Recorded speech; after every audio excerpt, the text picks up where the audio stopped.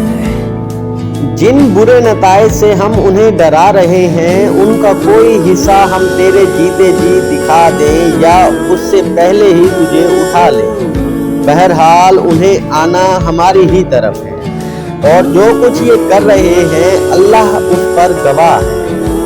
ہر امت کے لیے ایک رسول ہے، پھر جب کسی امت کے پاس اس کا رسول آ جاتا ہے تو اس کا فیصلہ پورے انصاف کے ساتھ چکا دیا جاتا ہے اور اس پر ذرہ برابر ظلم نہیں کیا جاتا۔ کہتے ہیں اگر تمہاری یہ دھمکی سچی ہے تو آخر یہ کب پوری ہوگی؟ کہو میرے اختیار میں خود اپنا نفع و نقصان بھی نہیں، سب کچھ اللہ کی مشیت پر موقوف ہے۔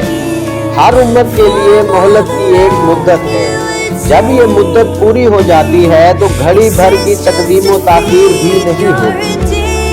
ان سے کہو کبھی تم نے یہ بھی سوچا ہے کہ اگر اللہ کا عذاب اچانک رات کو یا دن کو آ جائے تو تم کیا کر سکتے ہو؟ آخر یہ ایسی کون سی چیز ہے جس کے لیے مجرم جلدی مچائیں؟